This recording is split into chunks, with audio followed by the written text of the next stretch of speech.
मैया की, पवन सुत हनुमान की, पवन सुत हनुमान की।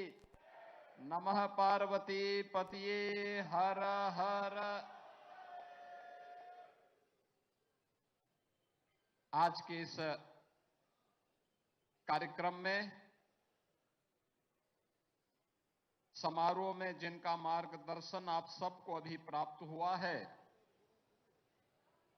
उत्तर प्रदेश सरकार की वरिष्ठ मंत्री और प्रभारी मंत्री बहराइच श्री सूर्य प्रताप शाही जी, जिला पंचायत अध्यक्ष श्रीमती मंजू सिंह जी, विधान परिषद सदस्य श्री पदम सेन चौधरी जी, डॉक्टर प्रज्ञा त्रिपाठी जी, माननीय विधायकगण श्रीमती सरोज सोनकर जी, श्री सुरेश्वर सिंह जी, श्री सुभाष त्रिपाठी जी, श्रीमती अनुपमा जायसवाल जी, श्री रामनिवास वर्मा जी, भारतीय जनता पार्टी के क्षेत्रीय अध्यक्ष श्री कमलेश मिश्रा जी, जिलाध्यक्ष ब्रजेश पांडे जी, पूर्व मंत्री श्री मुकुट बिहारी वर्मा जी, पूर्व सांसद श्री अक्षयवर लाल गौड़ जी, जिलाध्यक्ष अपना दल है श्री गिरीश पटेल जी, जिलाध्यक्ष सोहेल देव, भारतीय समाज पार्टी श्री महामुनि राजभर जी, जिलाध्यक्ष निषाद पार्टी मनोज निषाद जी, आज के इस कार्यक्रम में उपस्थित हमारे सभी जनप्रतिनिधिगण, block प्रमुखगण, chairman, Bharatiya Janata party और एनडीए से जुड़े हुए सभी सहयोगी दलों के पदाधिकारीगण और उपस्थित बहनों और भाइयों, आज हम सब उत्तर प्रदेश के अंदर सेवा और संवेदना के एक नए सेतु का निर्माण करने के लिए आपके बहराइच जनपद में आए हैं। बहनों और भाइयों, बहराइच जनपद की जब बात आती है तो बहराइच जनपद महर्षि बालार्क की पावन साधना स्थली, महाराज सुहेल देव के शौर्य और पराक्रम की धरा है। मैं इस धरा को कोटि कोटि नमन करते हुए आज से 1000 वर्ष पहले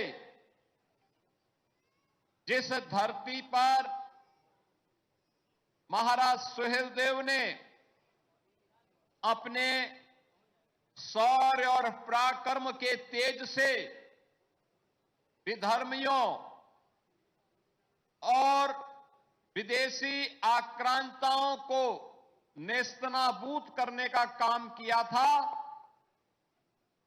भारत के अंदर सनातन की ध्वजा पताका को जीवंत बनाए रखने के लिए अप्रतिम शौर्य और तेज का परिचय दिया था। आज 1000 वर्ष के बाद भी उनका वह शौर्य और पराक्रम हम सबको एक नई प्रेरणा प्रदान कर रहा है और उसी प्रेरणा से प्रेरित होकर के आज हम सब यहां पर इस बहराइच जनपद में उन 500 लोगों के पुनर्वास के इस कार्यक्रम के साथ जुड़ रहे हैं, जिन लोगों को पिछली सरकारों ने भुला दिया था, पिछली सरकारों ने कभी पूछा नहीं था, पिछली सरकारों की संवेदना उनके लिए कभी नहीं जागी थी। आज उन 500 परिवारों को एक नए जीवन के लिए आगे बढ़ने के लिए ये मंच मेरे साथ में यहां के सभी माननीय जनप्रतिनिधि, प्रभारी मंत्री और मैं स्वयं बहराइच के इस मिहिरपुरवा में उपस्थित होकर के भरतापुर गांव के लोगों को यहां पर पुनर्वास करने के लिए उनकी धनराशि और आगे की कार्य योजना को यहां पे स्वीकृत करने और उन्हें प्रदान करने के लिए आए हैं। नवरात्रि के इस अवसर पर मैं इन सभी भरतापुर के 500 नागरिकों का हृदय से अभिनंदन करते हुए उन्हें बधाई देता हूं और आदरणीय प्रधानमंत्री जी की प्रेरणा से आज जो कार्य हो रहा है ये सचमुच उस सेवा और संवेदना की डबल इंजन सरकार की उस नए सेतु का प्रमाण है जो दिखाता है कि हमारे लिए सेवा और संवेदना जाति, पंथ और संप्रदाय से मुक्त होकर के 25 करोड़ लोगों के लिए एक साथ सामूहिक रूप से वो दिखती है। और आज यहां पर इस भरतापुर के नागरिकों के पुनर्वास के कार्यक्रम के साथ जुड़ते हुए आज मुझे अत्यंत हार्दिक प्रसन्नता की अनुभूति हो रही है। बहनों और भाइयों, याद करिए नवंबर 25 में जब भरतापुर गांव से जुड़ी हुई एक नाव जो बाजार से सामान खरीद करके जा रही थी, सरयू जी की धारा में विलीन हो गई। 9 लोगों की मौत हो गई। उस समय जब मैंने प्रशासन से बातचीत की तो पता लगा कि जहां पे एक दुर्घटना हुई है वहां पे क्रोकोडाइल और मकर की तमाम खतरनाक जातियां रहती हैं। यानी गांव से सटे हुए क्षेत्र में क्रोकोडाइल हो, मगरमच्छो हो, तो मैं अंदर अंदर कांपा कि भाई आखिर कैसे लोग रहते हैं जंगल के बीच में। उनकी पीड़ा को महसूस किया। मैंने प्रभारी मंत्री को भेजा, जनप्रतिनिधियों का आह्वान किया, ये लोग गए, प्रशासन पूरे दल बल के साथ वहां पहुंचा, राहत कार्यों को आगे बढ़ाया गया, दर्जन भर लोगों को बचाया गया, लेकिन 9 ऐसे सदस्य थे उन परिवारों के जिनको बचाया नहीं जा सका। मैं स्वयं यहां आया था और जब मैंने गांव की स्थिति को देखा तो वास्तव में देख करके ये लगा कि वास्तव में इन लोगों की गलती क्या थी जो आज तक न इनके लिए सड़क बनी है, न बिजली गई थी, न आवास की सुविधा थी, एक भी पक्का मकान नहीं, एक के घर में भी शौचालय नहीं, एक के पास भी बिजली नहीं। उन बच्चों की गलती क्या जिन लोगों ने अपने बचपन में भी न सड़क देखी है, न बिजली देखी है, न पानी पीने के लिए भी नदी की धारा से पानी लेना है, यही उनका सहारा थे। जंगल के बीच में एक और हाथी और बाघ का खतरा, तेंदुआ का खतरा और नदी की ओर से मगरमच्छ का खतरा, जंगल के अंदर से अजगर और विषैले सांपों का खतरा, उसके बीच में रह रहे थे 500 लोग।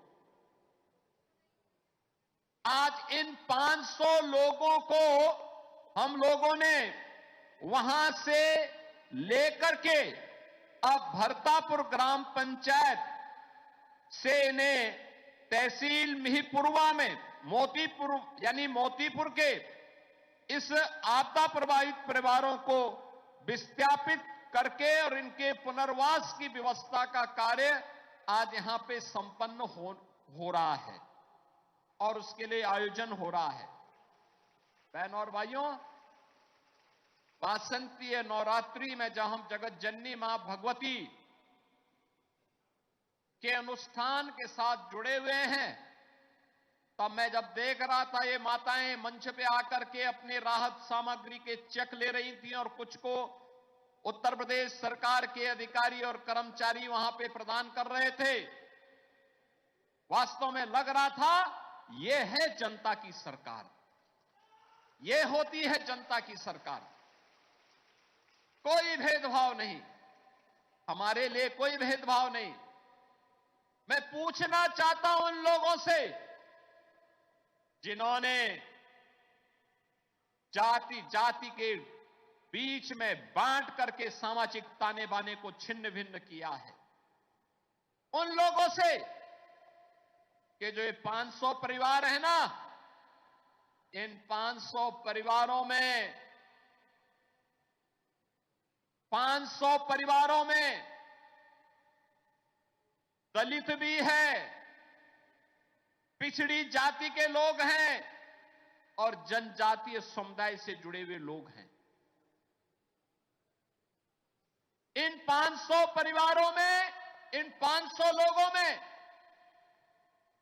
यादव भी है, मौर्य, कुशवाहा भी हैं, थारू जनजाति के लोग भी हैं, दलित भी हैं, लेकिन हमने उसको जाति के आधार पर जातीय चश्मे से नहीं देखा है। हमारे लिए परिवार का हिस्सा है और उसको यह अधिकार मिलना चाहिए कि वो सुरक्षित रह सके। उसके परिवार को अधिकार मिलना चाहिए कि वह भी अपने उज्जवल भविष्य के सपनों को बुन सके और उज्जवल भविष्य के उन सपनों के माध्यम से विकास की इस उड़ान का हिस्सा बन सके। और उसी संवेदना के साथ आदरणीय प्रधानमंत्री श्री नरेंद्र मोदी जी की प्रेरणा से, उनके मार्गदर्शन में आज हम सब इस क्षेत्र में आकर के इन 500 लोगों के पुनर्वास के कार्यक्रम के साथ जुड़ रहे हैं। बहनों और भाइयों, जिन लोगों ने जातीय चश्मे से देखा था, ये जाति उस समय जब ये सत्ता में आते हैं तो केवल परिवार तक सीमित हो जाती है, यानी सुविधा मिलनी चाहिए परिवार को, एक परिवार। तब उन्हें भरतापुर के यादव याद नहीं आ रहे थे, तब उन लोगों को यहां के पिछड़ी जाति के लोग याद नहीं आ रहे थे जो मुन्ना लाल मौर्य यहां मंच से कह रहे थे। और जो लोग पीडीए की बात करते हैं उनसे पूछा जाना चाहिए, क्या ये मुन्ना लाल मौर्य उसका पार्ट नहीं हो सकता था? क्या ये भरतापुर के यादव उसके हिस्से नहीं हो सकते थे? क्या यहां का दलित उसका हिस्सा नहीं हो सकता था? क्या यहां के जनजातीय थारू समुदाय के लोगों को इसका अधिकार नहीं मिलना चाहिए था? ये मिलना चाहिए था और बहुत पहले मिल जाना चाहिए था। क्या इनका सड़क पे अधिकार नहीं होना चाहिए था?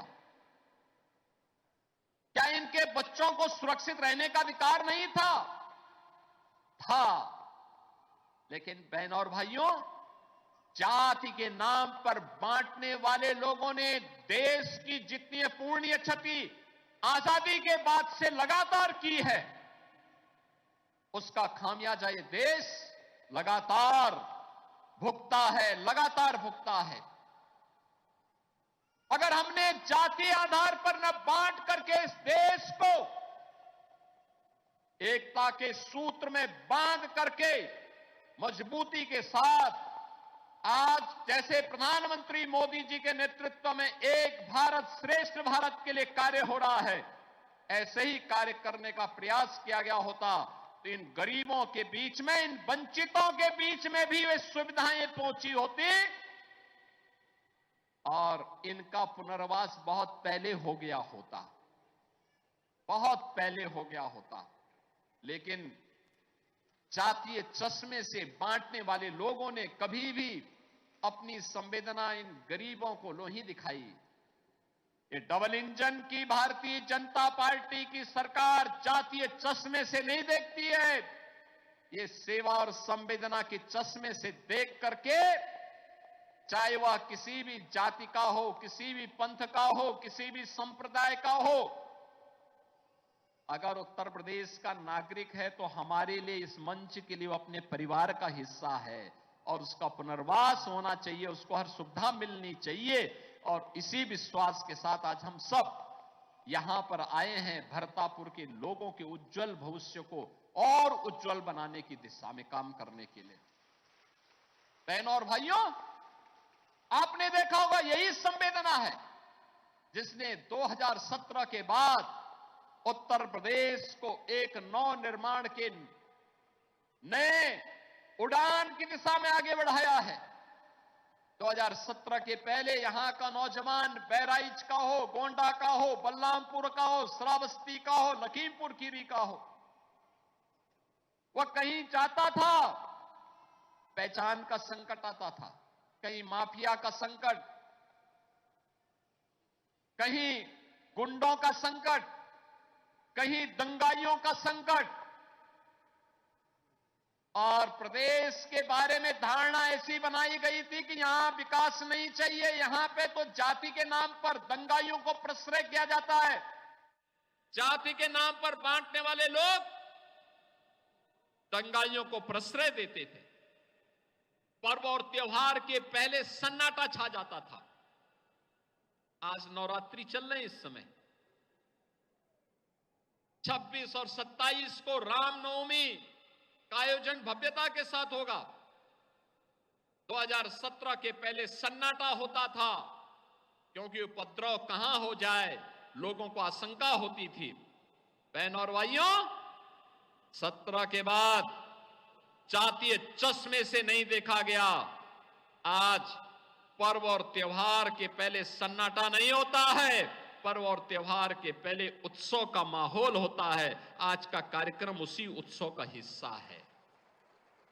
भगवान राम के जन्मदिन के ठीक पूर्व,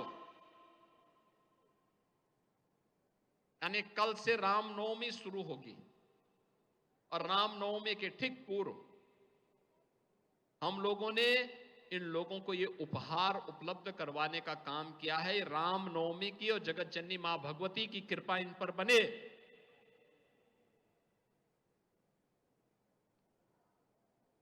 और इन परिवारों को भी अच्छा देखने को मिले। यह एक राज्य सरकार और केंद्र सरकार का सौभाग्य लेकर के आज ये पूरा मंच यहां पर आया हुआ है। बहनों और भाइयों, अब उपद्रव नहीं है, अब तो उत्सव है। मैं प्रतिदिन रिपोर्ट लेता हूं कि वर्तमान में नवरात्रि के अवसर पर देवी मंदिरों में क्या स्थितियां हैं। मैं देख रहा हूं मां विंध्यवासिनी के धाम में प्रतिदिन 5 से लेकर 7 लाख श्रद्धालु वहां दर्शन करने के लिए आ रहा है। कोई दिक्कत नहीं। हम लोगों ने एक कॉरिडोर बनाया है मां विंध्यवासिनी का, काली खो का, और अष्टभुजी देवी के दर्शन लोग कर सकें। प्रदेश से तो हैं ही, देश के अलग अलग कोनों से लोग आ रहे हैं। आज उन्हें भय नहीं है, आज लोग आ रहे हैं। मां पाटेश्वरी का दर्शन करने के लिए लाखों लोग आ रहे हैं। केवल पूर्वी उत्तर प्रदेश नहीं, भारत से तो हैं ही, पड़ोसी राष्ट्र नेपाल से भी हजारों की संख्या में लोग आकर के दर्शन कर रहे हैं। ललिता मां का मंदिर है सीतापुर में, वहां लाखों की संख्या में श्रद्धालु आया है। मां शाकंभरी देवी का मंदिर है सहारनपुर में, वहां लाखों की संख्या में श्रद्धालु नवरात्रि के अवसर पर दर्शन करने के लिए आ रहा है। रामनवमी के अवसर पर अयोध्या में अभी से भीड़ होनी प्रारंभ हो गई है। और जब एक स्वर में पूरा देश बोलता है तो गुलामी के ढांचे हटते हैं, गुलामी की निशानियां हटती हैं और अयोध्या में राम मंदिर जैसा एक भव्य स्थल हम सबको देखने का अवसर भी प्राप्त होता है। आज अयोध्या में भगवान राम का एक भव्य मंदिर रामनवमी के उस उत्सव को और भी उत्साहपूर्ण बना दे रहा है, और भी उत्साहपूर्ण बना दे रहा है। जो लोग 17 के पहले राम मंदिर का विरोध करते थे, ये विरोध करने वाले वही लोग हैं जो दंगाइयों को प्रश्रय देते थे। ये लोग वही हैं जिन्होंने 17 के पहले माफिया को तो प्रश्रय दिया, परिवार के लिए तो उन्होंने प्रदेश को लूटा, लेकिन इन गरीबों की चिंता उनको नहीं थी। इन गरीबों के लिए उनके मन में कोई संवेदना नहीं थी। यहां के भी जो पीड़ित और वंचित यादव थे, मौर्य और कुशवाहा जाति से जुड़े हुए लोग थे, जनजातीय समुदाय से, दलित समुदाय से जुड़े हुए लोग थे, इनके बारे में उनकी संवेदना जाग सके, इन तक भी योजना का लाभ पहुंच सके, उन्होंने कभी देखने का प्रयास नहीं किया, कभी देखने का प्रयास नहीं किया। बहनों और भाइयों, जब सेवा और संवेदना शासन की व्यवस्था का हिस्सा बनता है, तब गरीब के घर में शौचालय बनता है। जब सेवा और संवेदना जीवन का हिस्सा बनता है और सरकार इसे अपने एजेंडे का हिस्सा बनाती है, तब गरीब के घर में मकान बनता है, एक आवास की सुविधाओं से प्राप्त होती है। जब सेवा और संवेदना बोलती है, तब गरीब को आयुष्मान का कार्ड बनता है, तब गरीब को शासन की सुविधा आसानी से प्राप्त होती है। और उसी सेवा और संवेदना के सेतु को जोड़ने के लिए आज हम सब इस बहराइच जनपद में आए हैं। इस जनपद में आए हैं, उन लोगों ने जाति के नाम पर बांटा, प्रदेश में दंगा कराया, प्रदेश में उपद्रव करवाया, हर जिले में माफिया पैदा किए, प्रदेश के संसाधनों को लूटा, प्रदेश के खजाने को अपने परिवार के लिए लूटा। लेकिन हम लोगों ने प्रदेश के खजाने को इन गरीबों के उत्थान में खर्च किया है। हमने प्रदेश के खजाने को बेहतरीन कनेक्टिविटी के लिए अच्छी सड़कें बने, इस पे हम खर्च कर रहे हैं। हमने प्रदेश के खजाने को रोजगार सृजन में लगाने का कार्य किया है। हम प्रदेश के खजाने से बाढ़ जैसी आपदा को रोकने का कार्य कर रहे हैं। हम प्रदेश के खजाने का उपयोग प्रदेश की 25 करोड़ जनता के हित के लिए कर रहे हैं। हर गांव में बिना भेदभाव के बिजली मिल सके, इसके लिए कर रहे हैं।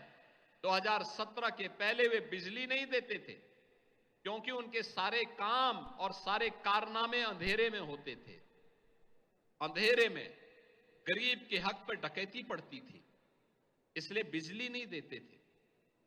प्रदेश वही, सरकार बदली, पार्टी की दूसरी पार्टी की सरकार आई, तो भारतीय जनता पार्टी की डबल इंजन सरकार आज आपको बिजली भी दे रही है, सड़क भी दे रही है, पीने के लिए शुद्ध पेयजल भी उपलब्ध करवा रही है और गरीबों को उसका हक भी उपलब्ध करवा रही है। बहनों और भाइयों, उसी सेवा और संवेदना के कारण ये सब चीजें होती हैं और उसी सेवा और संवेदना के सेतु को जोड़ने के लिए आज बहराइच जनपद में एक बार फिर मुझे आने का अवसर प्राप्त हुआ है। मुझे बताते हुए प्रसन्नता है कि यहां पर हम लोगों ने जिन परिवारों को यहां पे हम पुनर्वास कर रहे हैं, इन परिवारों के लिए हम लोगों ने प्रत्येक परिवार को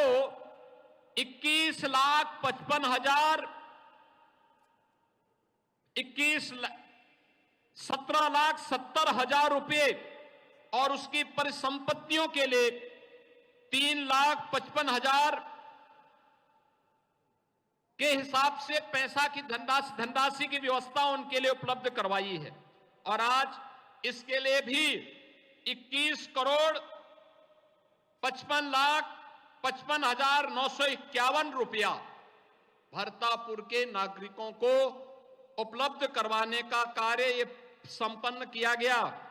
और इन परिवारों को हम लोगों ने यहां पर ग्राम पंचायत सेमराहना, यहां पर हम लोगों ने इन लोगों के लिए जमीन, ग्राम पंचायत की जमीन अधिग्रहण की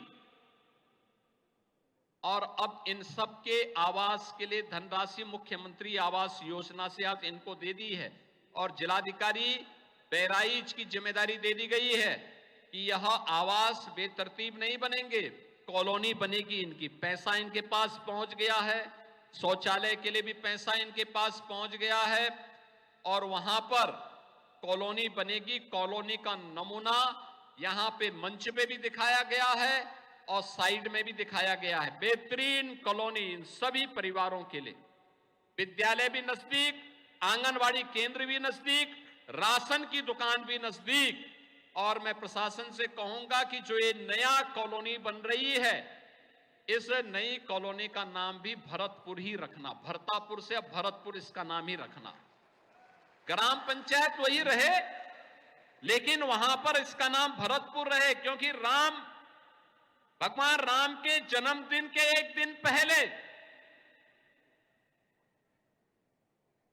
जब भगवान राम 14 वर्ष के वनवास के बाद अयोध्या वापस आए थे, उस समय अयोध्या का शासन भरत जी संभाल रहे थे और उन्होंने कैसे भाई से भाई के बीच में प्रेम कैसे होना चाहिए इसका उदाहरण प्रस्तुत किया था।